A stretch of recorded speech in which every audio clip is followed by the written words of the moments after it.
Fala galerinha, beleza? Tudo bom com vocês? Sejam todos bem-vindos e bem-vindas ao nosso quarto e último episódio do nosso Arraiá Matemático. Se vocês ainda não assistiram os outros 3 episódios, eu convido vocês a assistirem, que está imperdível. Nós já falamos sobre Bandeirinha de São João, já falamos sobre as tradições do Dia de Santo Antônio, do Dia dos Namorados, e também já falamos sobre as quadrilhas juninas. E hoje o tema vai ser sobre os balões de São João. E o que eles têm, né? O que os balões de São João têm a ver com os poliedros de Platão. Se bem que rimou. Então, para nós começarmos esse episódio, eu quero falar um pouquinho, 2 historinhas acerca dos balões de São João. A primeira dela é que as pessoas costumavam escrever intenções aos santos em alguns papeizinhos e amarrar nos balões de São João. Essa intenção era fazer com que, já que os balões, eles ficavam no céu, eles acreditavam que as intenções pudessem chegar bem mais rápido aos santos e dessa forma se concretizar mais rápido ainda os seus desejos. Uma outra coisa interessante sobre isso é exatamente o que? Quando os balões de São João estavam no céu, eles indicavam que a festança tinha começado e era a hora do forró. A galera saía para a rua para poder festejar. Infelizmente hoje nós não podemos fazer isso devido ao cenário de pandemia. E como eu vinha falando para vocês, o que é que os balões de São João têm a ver com os poliedros de Platão? A ideia, gente, é bem simples inicialmente. Por quê? Porque os balões de São João eles se assemelham a um octaedro. Peraí, Daniel. O que é isso? Um octaedro. Vocês vão entender logo mais. Mas antes de mais nada, eu quero falar um pouquinho sobre ele, sobre o tal Platão da qual eu estou falando desde o início deste vídeo. Se vocês já estudaram um pouquinho de filosofia, talvez vocês já tenham escutado falar um pouquinho sobre esse tal Platão. Esse tal Platão, ele era um filósofo e ao mesmo tempo ele era um grande admirador da geometria. Ele fundou uma escola chamada a Academia. E nessa escola tem na porta, assim em cima, tem um letreiro com os seguintes dizeres: não entre aqui ninguém que não seja geômetra, ou seja, que goste, seja apaixonado pela geometria. E aí, eu estou falando aqui desde o início sobre os poliedros de Platão, mas ainda não apresentei eles para vocês.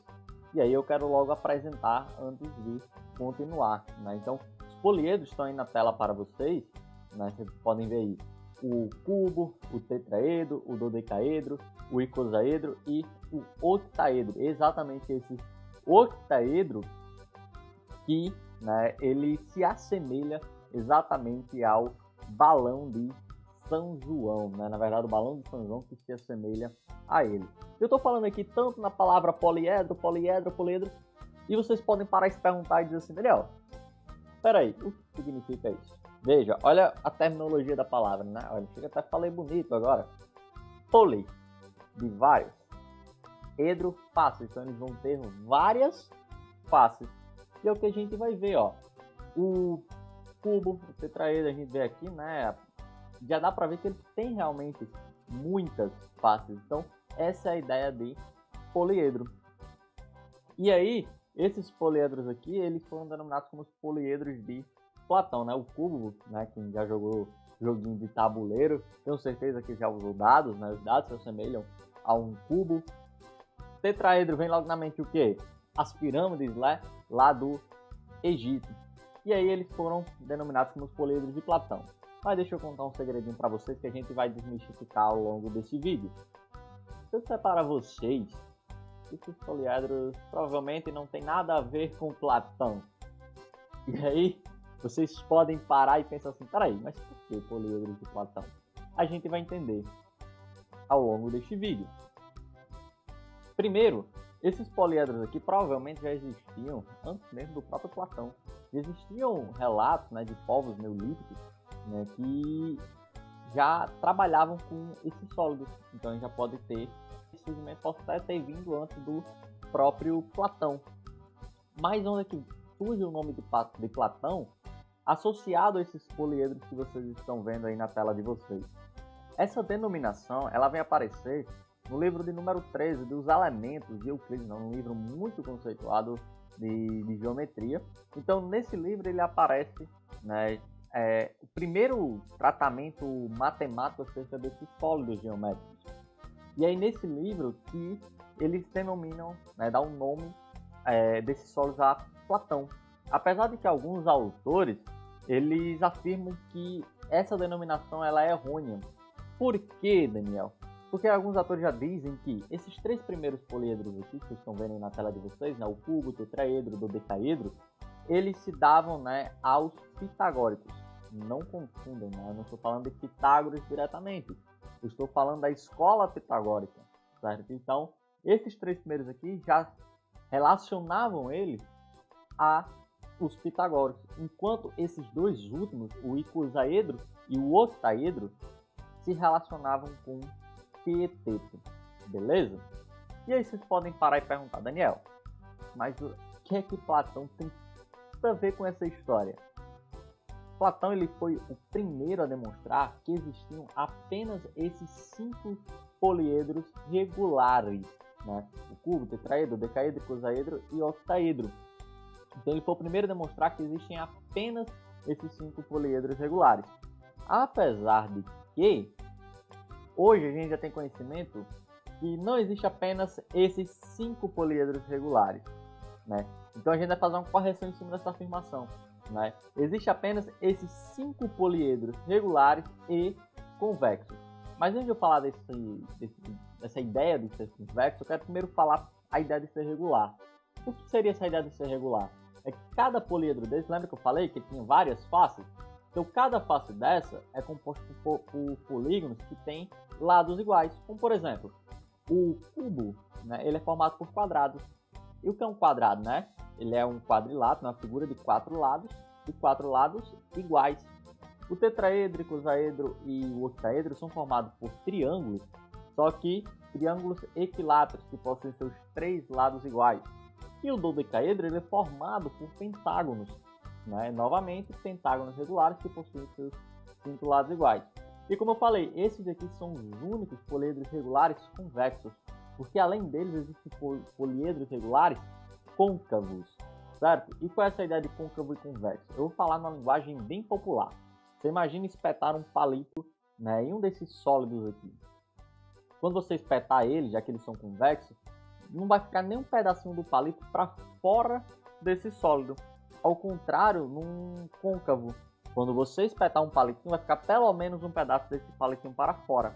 Esses aqui são os convexos, como eu falei. Ao final desse vídeo eu vou mostrar um exemplo de um côncavo e essa ideia vai ficar bem melhor de vocês entenderem.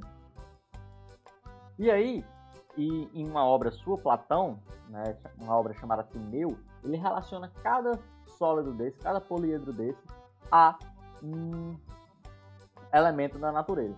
Agora eu vou falar um pouquinho separado sobre cada um, sobre a composição de cada sólido, para que vocês possam conhecer cada um melhor e qual é esse elemento da natureza da qual Platão relacionou cada um, beleza? Então, para iniciar temos o cubo, né? O cubo, ele também é conhecido como hexaedro. Por quê? Hexa de 6, edro de face, ele vai ter 6 faces. Conheciam essa terminação para o cubo? Tenho certeza que muitos conheciam o cubo por esse nome, não pelo hexaedro. E aqui, ó, vocês veem, né, a ideia bem direitinho de faces, né? Vocês veem aqui, ó, tem uma, tem 2 faces, tem outra chegando aqui atrás, 4 lá, 5 em cima e 6 embaixo. Então, ele vai ter 6 faces quadradas. Aqui na sua planificação, a gente consegue ver bem melhor essas 6 faces quadradas. Lembrando, a planificação é você pegar esse sólido e abrir ele, né? Ver ele todo abertinho, né? Ele no plano, por isso o nome planificação. Ele terá, ó, 8 vértices e 12 arestas. O que é cada coisinha dessa? A aresta, né? Vou falar primeiro dela. É exatamente cada tracinho desse aqui, ó, que vocês estão vendo aí. Cada tracinho desse aqui, né? Vamos dizer assim, cada segmento desse são as arestas. E os vértices seriam exatamente o que? Ó? Esses encontros, ó, aqui das arestas. E aí vocês vão ver aqui, ó, tem 1, 2, 3 aqui em cima, 4 aqui, 6, 7 e 8. Acho que eu contei algum errado aí. 8 versos, né? 4 em cima e 4 embaixo. Né? Então 8 versos e 12 arestas. Outra coisa interessante que vocês vão ver em todos, né? Não vou estar citando um por um, mas vocês vão ver em todos, que em cada verso vai chegar 3 arestas. Você vê, ó, desse aqui eu tenho essa aresta, essa e essa de cá. Nesse daqui vai ter essa daqui, essa e essa de cá. Ou seja, em cada verso vai chegar 3 arestas. Outra coisa importante, né, que todos eles obedecem, é a relação de Euler. O que é que diz a relação de Euler? A relação de Euler fala que o número de faces mais o número de vértices menos o número de arestas tem que dar igual a 2. Ou seja, no caso aqui do cubo, do hexaedro, como queira chamar, se eu fizer o número de faces, que é 6, mais o número de vértices, que é 8, e subtrair o número de arestas, que é 12, isso obrigatoriamente tem que dar igual a 12. Perceba, 6 mais 8, 14, 14 menos 12 dará exatamente igual a 12, e ele realmente obedece à relação de Euler. E aí, Platão associa o cubo à Terra. Beleza. E a gente segue, ó, apresentando, ó, o dodecaedro, ó, ele vai ter 12 faces pentagonais, 20 vértices, 30 arestas. Aqui, ó, você tem a sua planificação, né, como ele é abertinho, e que você consegue ver bem direitinho todas as suas faces. Beleza, gente? E aí você pode verificar aí tranquilamente que ele vai obedecer a relação de Euler. Você vai ver aquela questão que eu falei, né, em cada vértice chegam 3 arestas. Então pode ver que ele vai obedecer tudo que a gente falou lá para o cubo. E ele é associado ao universo. Não é muito bem um elemento da natureza, mas eu falei desse formato aqui. Eu acredito que vocês vão entender a minha intenção. Então ele foi associado ao universo, ao cosmos, né, como alguns falam também, o dodecaedro. Já o tetraedro, né, que a gente falei, né, a gente lembra muito das pirâmides, ele vai ter, ó, facilmente a gente percebe 4 faces triangulares, 4 vértices e 6 arestas, que é bem mais fácil também da gente ver os vértices, não? 3 aqui embaixo e em cima, 6 arestas, dá pra ver, ó, tem 4 aqui ao redor, não é 4 não, 3 aqui ao redor e mais 3 embaixo, são 6 arestas. Também vai obedecer à relação de Euler. E o elemento da natureza ao qual ele foi associado é exatamente o fogo. E aqui você vê toda a sua planificação. Também temos o icosaedro. O icosaedro, ele vai ter, ó, 20 faces triangulares, dá para perceber aqui bem direitinho na planificação, 12 vértices, 30 arestas, e ele foi associado à água. E por último ele, né, o octaedro, e o balão de São João se assemelha. Né? Você pode ver aqui bem direitinho, né, pela sua rotatividade, né, que ele tem o formato do balão de São João. E o balão de São João, gente, ele vai ser composto, ó, por 8 faces triangulares, é facinho de a gente ver aqui, ó. 8 faces triangulares, a gente sai contando, a gente vai ver facinho. Terá 6 vértices, né, também se a gente for contar aqui, ó, 1, 2, 3, 4 lá atrás, 5, 6 vértices, mais 12 arestas. E também, gente, vai valer a relação de Euler, cada vértice vai chegar a 3 arestas, e assim sucessivamente. E olha a coincidência bacana, gente. O octaedro, ele era associado exatamente ao ar, onde o balão de São João a gente solta, né? Ele fica no ar. Lembrando, gente, são tradições antigas. Hoje é proibido soltar balão, né? Devido ele ter causado muitos incêndios. Então não vão soltar balão, nem vão dizer que eu estou mandando vocês soltarem balão. É proibido soltar balão. Beleza, gente? E para finalizar, aquele poliedro côncavo, né, da qual eu me referi, esse aqui é um dodecaedro estrelado. E aquela ideia, se você passar um palitinho de uma face a outra, vai ter um pouquinho desse palito do lado de fora. Essa vai ser a ideia de poliedro côncavo, tá? Que também é um poliedro regular. Beleza, galera? Eu espero que vocês tenham gostado. Se vocês gostaram, deixa o teu like aí, se inscrevam no canal, ativem o sininho para ficar por dentro de todas as novidades. Sigam nossas redes sociais que eu deixarei na descrição do vídeo.